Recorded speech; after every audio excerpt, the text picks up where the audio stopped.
Does the narcissist regret losing grade A supply? That's the podcast for today, guys. And by God, they do, but in a narcissistic way. So we're going to get into that particular topic using two scenarios. One, when the narcissist leaves you, and two, when you leave the narcissist. Before we hop on to that, I'd like to just give you an update on the book, Weaponized Love. The hard copy version is coming out at the end of the week for anyone that wants particular memento or to keep the hard copy. The other thing I'd like to say is thank you for this community. It's amazing the way real, warm, normal human beings work together to make something happen, to progress, to help each other out. And I'm just going to give you an example of my gratitude. I was coaching one person and they said to me, would I be interested in upgrading the kind of, doing a bit of technical stuff? And we're in a barter system now where we do coaching and technical exchange. And another member of our community, has sent me a great update on the book cover that I could use instead of the current cover or use for a new cover. I mean, where else would you get that? And to know that the good people are out there is vital after we've been through a relationship with a person who usurps and who leeches and who just wants to leave you like a husk of yourself so that they can go off and be fulfilled in all the supply that you've given them, be better off in every way, energy-wise, financially, character trait-wise, status-wise, whatever they've come to you to gain from you. Let's see how this plays out and get into the main topic of the podcast, which is, does the narcissist regret losing grade A supply? So let's start at the beginning. What is grade A supply? And it's awful calling people supply, but if you want to really understand what an NPD person is, a narcissistic personality disordered person is, that is the way they look at us. That is the way they objectify other human beings. And for the purposes of this community, you all will probably know that grade A supply is a person who provides the best, richest form of narcissistic supply, particularly in an intimate relationship with the narcissist.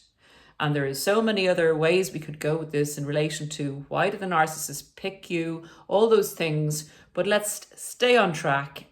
What is grade A supply?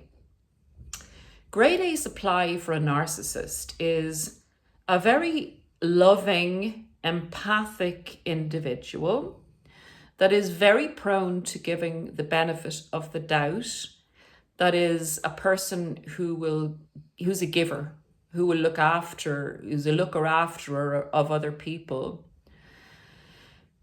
Combined with those things, if the person has had some type of trauma in their past or has been used to people, maybe in their family of origin, not treating them as an individual or not allowing them to individuate or being hypercritical of them and devaluing them most of their lives, and they think that's the person themselves, the new supply for the narcissist, thinks that's kind of as good as it gets, and is prepared and familiar with that scenario, and the narcissist can see that and hook into that person's wounds.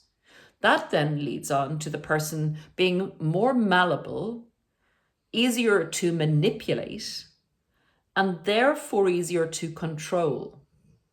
And as we, I'm sure, know at this stage, one of the pillars of the narcissist, maybe the main pillar, is that they have to be in control. If they're not in control, they don't survive. They can't provide for themselves.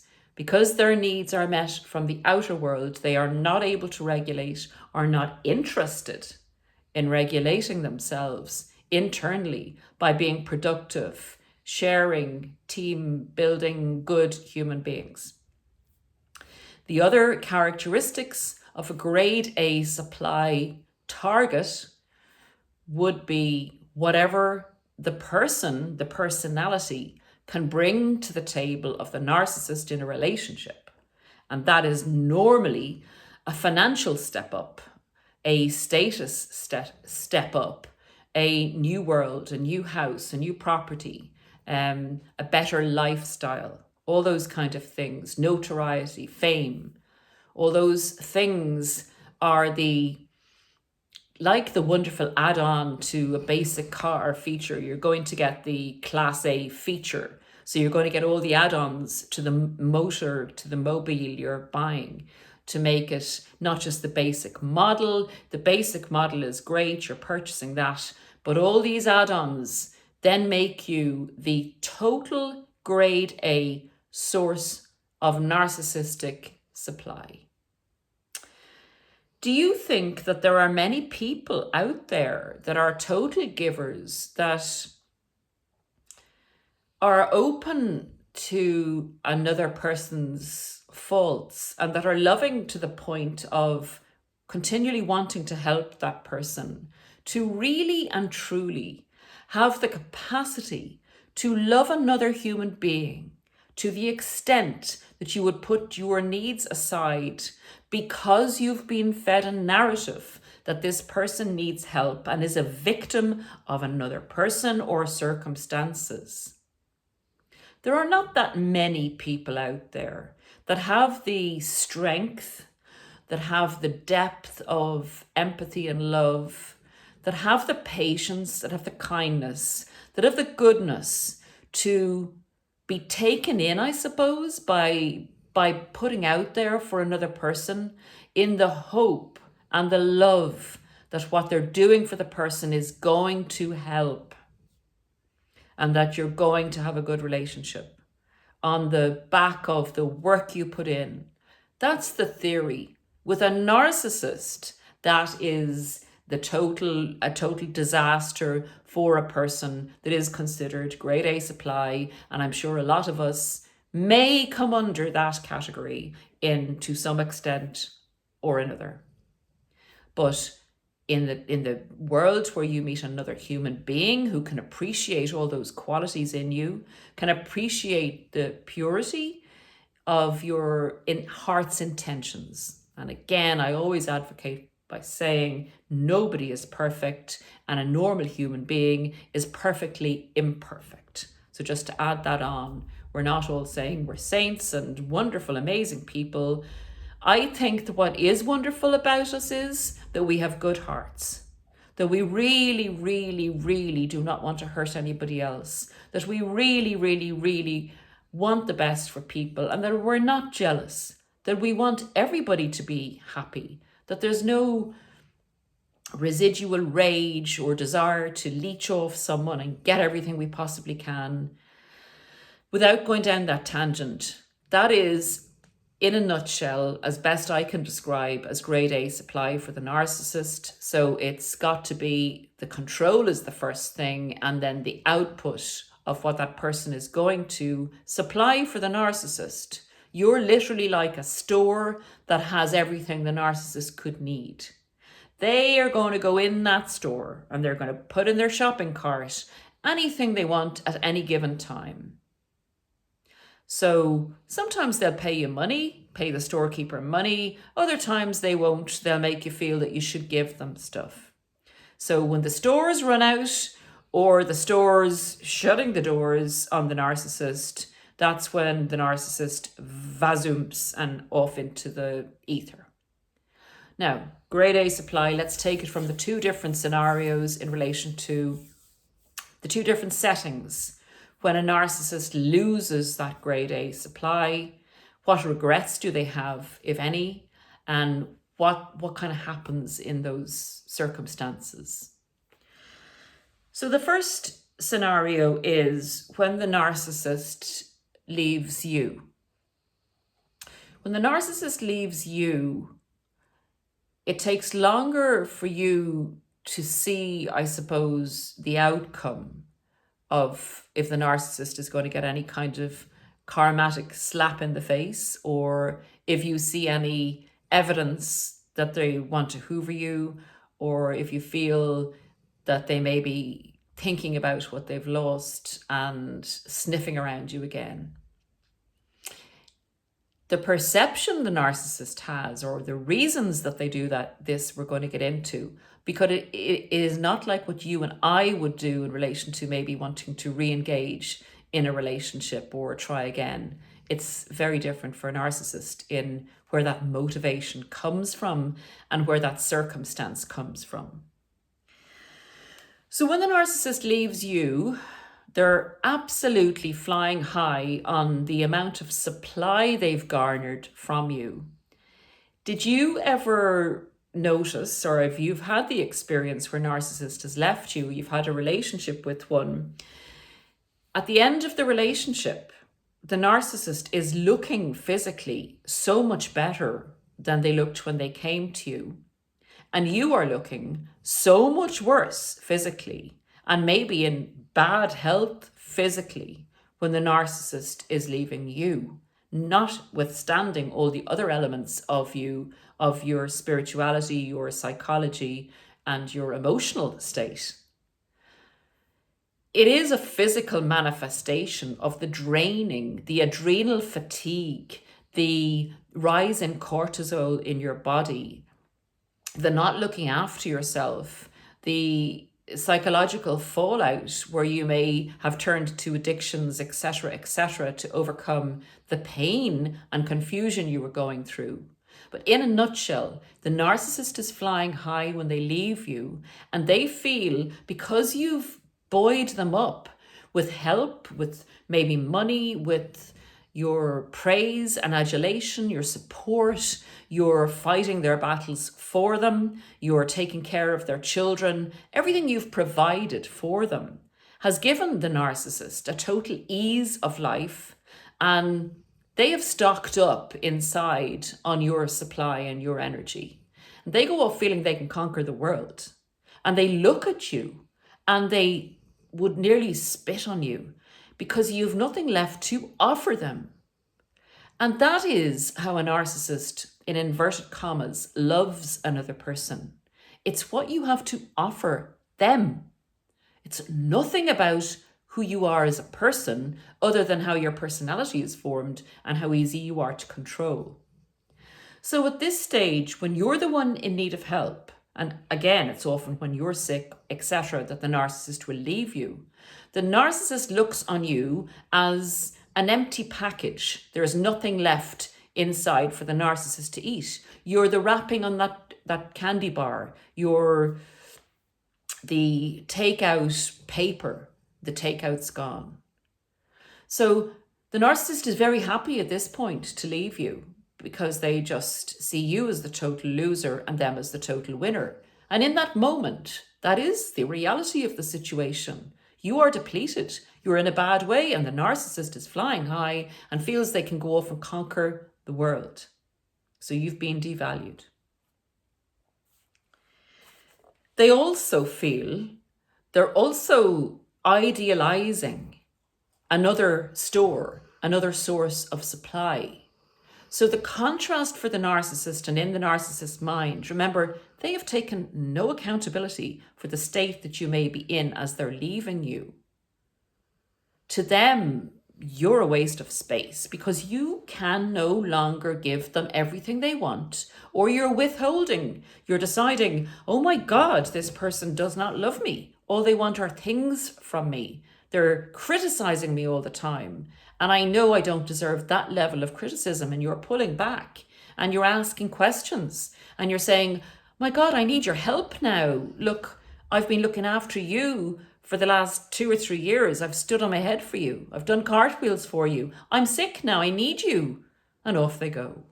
So as you need the narcissist and they're pulling away from you, oftentimes dawn realizes on people, they get light bulb moments about who this person is that they're actually dealing with. So the narcissist feels at this stage that they're going on to a much better situation. And this store is full of goodies. And the narcissist is saying, even to themselves at this stage, because they have to be superior, they have to be right, they are entitled. And in order for them to function to their full capacity, they have to uphold that false mask and tell themselves, I am amazing, I am so brilliant. And I wish I'd seen this store before that old store. And this is the temporary, what I call the temporary psychosis of the narcissist as they go along to a new source of supply. They are also feeding at this particular stage off the attention and the drama of leaving you and maybe their family listening to stories about how bad you were, how crazy you are, the new supply listening to stories about how crazy you were, how bad you were, and the poor old narcissist, the poor old fecker. They're going off to this new supply and everybody's giving them attention. That is, my friends, a big, big dollop of narcissistic supply in causing all that drama. So are they thinking about you? They're looking behind themselves and thinking, I'm so glad to escape that situation. And they're convincing themselves at this point that they're doing the right thing. They know what they've done. Don't be under any illusion that they don't know what they've done to you. But they dress it up to themselves, particularly if they are putting out a mask that they're a good person. They dress it up themselves that you're the baddie and they're the goodie, and off they go. The blame game sets in. The blame game motivates them to also shine up the mask, to make them feel that they've been the victim of a bad person. So it also shines up their mask as they go off into the sunset as a survivor of you and me, those bad people that wouldn't give the narcissist their last breath, that wouldn't keep standing on their head for the narcissist. Baddies, bad people is the way they see us at that stage. And remember, you're dealing with the emotional immaturity of a very young child and not a nice young child in those circumstances. Just the emotional immaturity. Bad, good, black, white. You give, you don't. Bad, good. That's as much emotional intellect that the narcissist has. It doesn't mean that they're not really clever and really good at other areas of life. But this is a particular blind spot of the narcissist in relation to compromise, in relation to adult intellectual emotionalism, basically. They use the victim scenario and, to conclude in this particular circumstance, up to a point, you are the loser. Now, how does that actually turn around so that the narcissist really can acknowledge, well, they won't acknowledge themselves, but can do a turnaround to coming back to you, realizing that they were better off with you in the relationship with you than what they've actually gone to. This takes time. This takes time for the initial stages of the euphoria that the narcissist feels leaving you. And can you believe that another human being would feel euphoric at causing another human being who they purported to love a great deal of pain and suffering? This is a euphoric moment for the narcissist. So they start off with euphoria. They start off filled up with your supply. Then your supply is not forthcoming. They get a bit of a back kick out of hearing that you're in pain and those kind of things. Their sadism kicks in to give them a back kick of empowerment. But if you're not contacting them, if they hear less about you, or they hear that you're doing very well, and they're going off to the new supply is just starting the whole cycle over again. And this is reality, guys. If you've suffered a lot from a narcissist, will have been a good soul, will have been a good heart. They don't, narcissists, if you're grade A supply, narcissists don't come across that too often, up for offer, conned by a narcissist. If it's your first time and you didn't know about narcissism to this extent, please share the podcast, by the way. If you didn't know about this, do you think that they're going to get that lucky again immediately? It may happen once again in a lifetime, given the amount of relationships that they go through. But we have been given this impression, particularly, I think, in our community, sometimes by maybe other narcissists, that narcissists go off, that they're the winners, that they can pick anyone they want, and everybody falls beneath their feet and loves the narcissist. That is not actually so. Narcissists are in a human form. They won't attract and can't attract everybody and anybody that's got a good heart and a good soul. Other people will have maybe boundaries in having come across narcissists before. Other people won't tolerate narcissists because they're on a kind of a level where they're very dealing in logic and they see the narcissist looking for a lot of attention and they immediately feel that the narcissist is not reciprocal. So they have their emotions are less involved. They have a more logical, analytical approach maybe to relationships. So they're not interested. They're not as drawn into a narcissist because their empathy is, how would I say, a more normal level rather than, being a very, very empathic person. And when the narcissist triggers that empathy in an very empathic person, the empathic person gets more drawn in to the dynamic with the narcissist. Then there's the other circumstance that they go off and meet another narcissist. So let's not be under any illusion that life has gotten so much better for the narcissist. And I'm telling you from having heard and coached a lot of people that a lot of people do get to see the narcissist karma. And it is not pretty. It is not pleasant. The illusion the narcissist wants to give you is that they've gone off and done better. And even if the narcissist is on their uppers, is down and out, is hurting, what they will put out in their PR machine, unless they're trying to hoover by victimization, by saying that they're in a very bad place and they need help, unless it's a manipulation, the narcissist will put out that they're doing great. So sometimes people never get to see the truth. I've seen the truth. Narcissists often go into multiple relationships after you, never being able to find you again in another person, never being able to control or be given such generosity and kindness of soul, spirit, and heart. Never underestimate yourself. The more the narcissist tells you you're crazy and bad,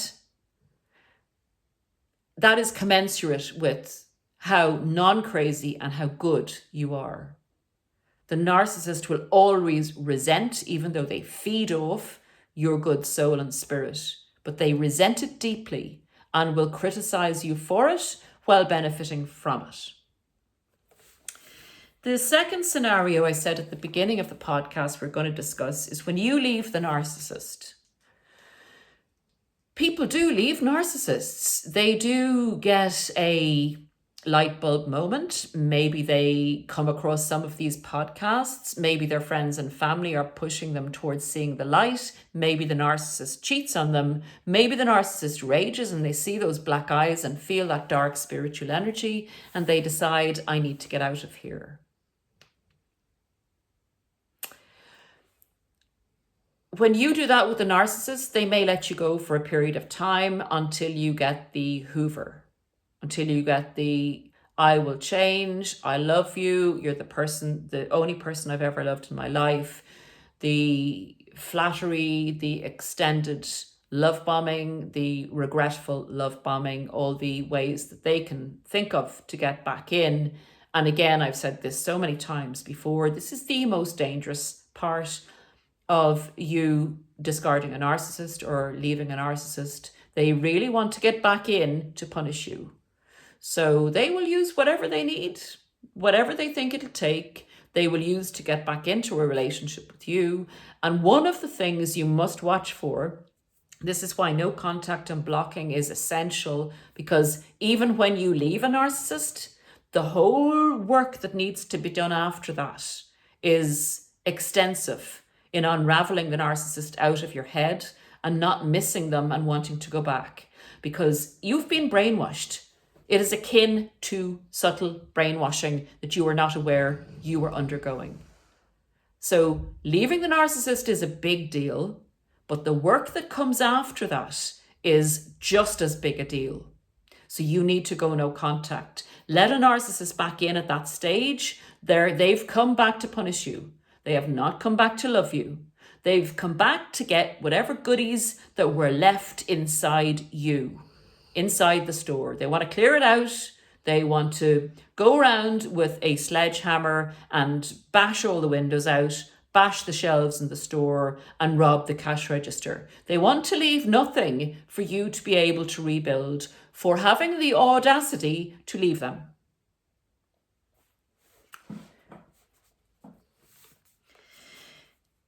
Narcissists will at first hoover, and if the hoover doesn't work, by God, that is such a deregulation for a narcissist. They will want to punish you for not only having the audacity to get rid of them, even though you thought you were leaving, the relationship for good reasons. That's not the way they will see it. You're literally, in their mind, taking what they need to live away from them. You're robbing them of the oxygen that they need, the narcissistic supply that they've banked.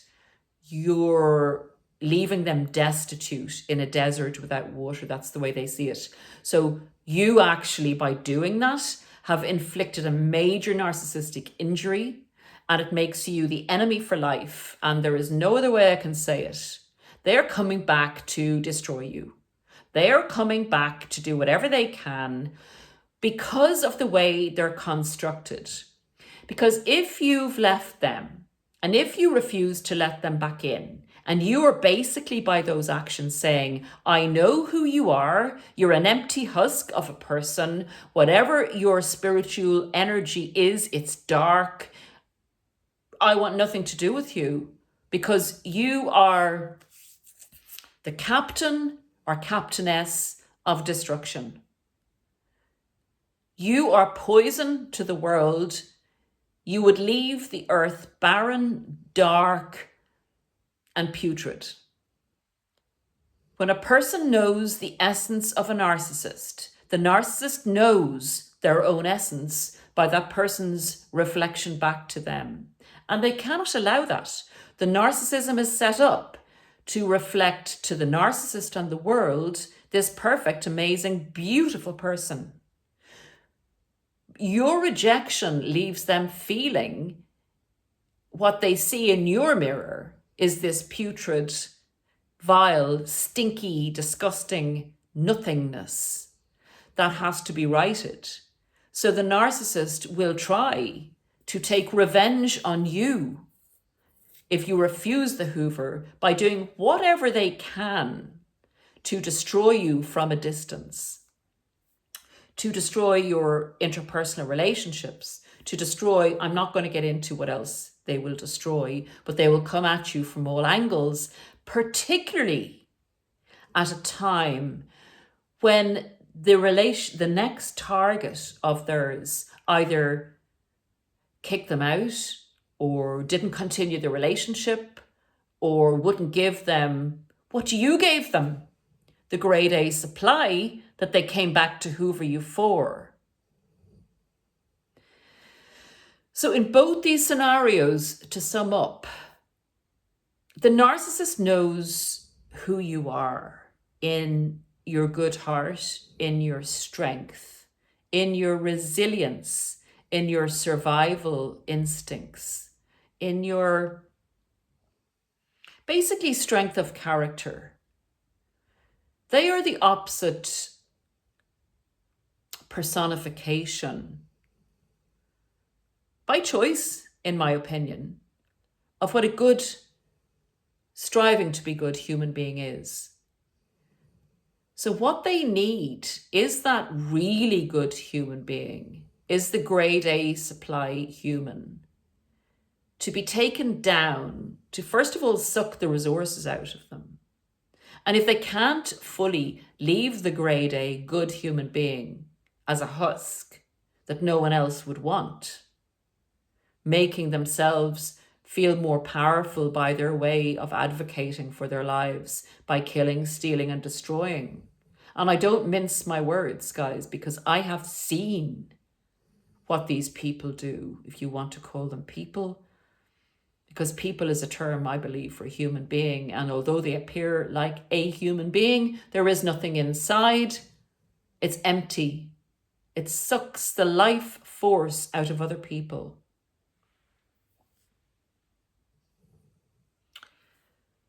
You may not have a comeback from a narcissist that you leave, other than the initial hoover to keep you in the relationship and to punish you.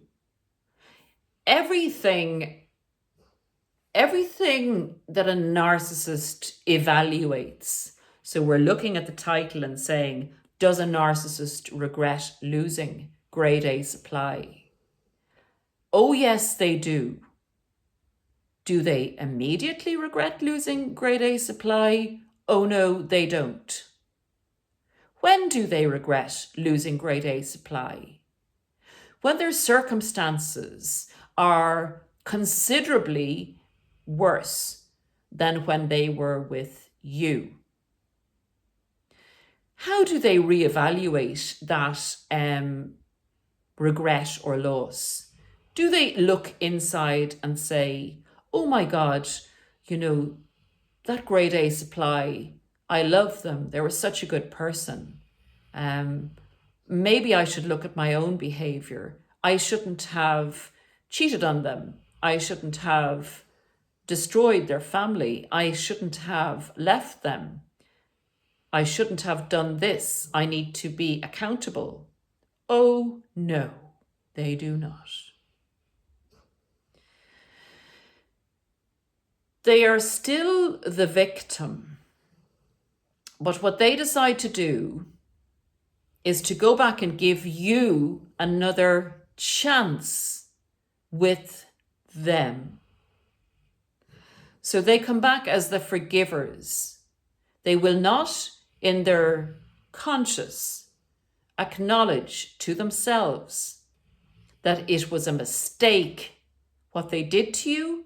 It was a mistake to leave you. It was a mistake to try and cheat on you or any of those things. They will come back as the forgivers, and the only regret they will have is that you behaved badly, because they will never, even though they know they shouldn't have left you, even though they know they want to come back, even though they know finally that there was more cookies in your store than any other store that they could ever hope to belong in or with. They cannot give you the validation or credit for being the person you are. They just decide that they're prepared to forgive you and will go back and give you the honor of their presence. And that's the way they look at it. They will never acknowledge or introspect or be accountable. So please do not let them back in. They are like a virus. They will get in and they will destroy anything you have left.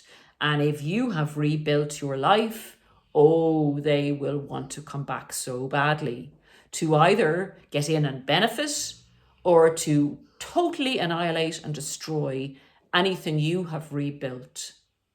Beware. The narcissist, in fact, really regrets losing grade A supply, but will never admit it to you or to themselves unless they need to manipulate. That's it, folks, for the moment. We will both see you again very soon. Please God, take great care of yourselves. And again, that book is oh yeah, sorry, I was meant to say, the person that did my technical landing page has given me a link to put in the description. And if you go on that link, you can, anything that I have to offer in terms of support and services, coaching, book, etc., will be easily accessible by clicking on the link and clicking a section. And I'm absolutely delighted with it. After 4 years, I've kind of got the old act together in some ways. So bye for now. See you again soon.